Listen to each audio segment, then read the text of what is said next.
অনেক জায়গায় প্যান্ডেল করে ভাগবত পাঠ হয়, সেখানে ভিআইপি ব্যবস্থা করা হয় এবং নিচেও সাধারণ মানুষের জন্য ব্যবস্থা করা হয়। এই পাঠ তো সবাই শুনছে, উভয় পক্ষ শুনছে, ভিআইপি মানুষও শুনছে, সাধারণ শ্রোতাও শুনছে। কিন্তু কাদের বেশি ফল পাবে এবং কারা সঠিক নিয়মে ভাগবত পাঠ শুনছে সে কথাই আজকে বলবো। যারা ভিআইপি আসনে সোফার মধ্যে বসে পা দুলিয়ে দুলিয়ে পায়ের উপর পা তুলে ভাগবত পাঠ শ্রবণ করছো, তাদের কিন্তু পুণ্যর থেকে পাপ বেশি হবে। কেন এইভাবে ভগবানের কথা শুনতে নেই। নিচে বসে ভাগবত কথা, ভগবানের কথা শুনতে হয়।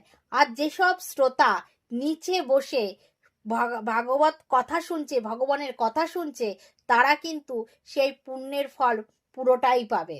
আরেকটা কথা বলি, যখন তোমরা ভাগবত পাঠ শুনতে যাবে, যারা আমিষ আহার করো তারা অবশ্যই নিরামিষ আহার করার চেষ্টা করবে। কেন দেখো, সুখদেব যখন পরীক্ষিতকে ভাগবত কথা শুনিয়েছিল 7 দিন যাবৎ, তখন রাজা পরীক্ষিত কিন্তু কোনো কিছু না খেয়ে অনাহারে থেকে 7 দিন বসে সেই ভাগবত পাঠ শ্রবণ করেছিল। আর সুখদেব কিন্তু কোনো বিশ্রাম নেয়নি, দিন থেকে রাত, রাত থেকে দিন, এইভাবেই কিন্তু সে ভগবানের কথা বলে গেছে। কিন্তু এখন সেই সময় নেই, সেই সামর্থ্য নেই যে আমরা সেইভাবে 7 দিন বসে ভাগবত পাঠ শুনতে পারবো।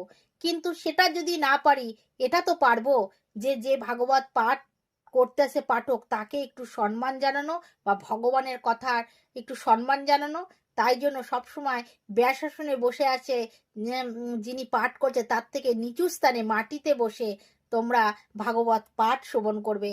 এতে সঠিক নিয়মে তোমরা ভাগবত পাঠ শুনলে তোমাদের পুণ্যর ফলটা অনেক গুণ বেড়ে যাবে।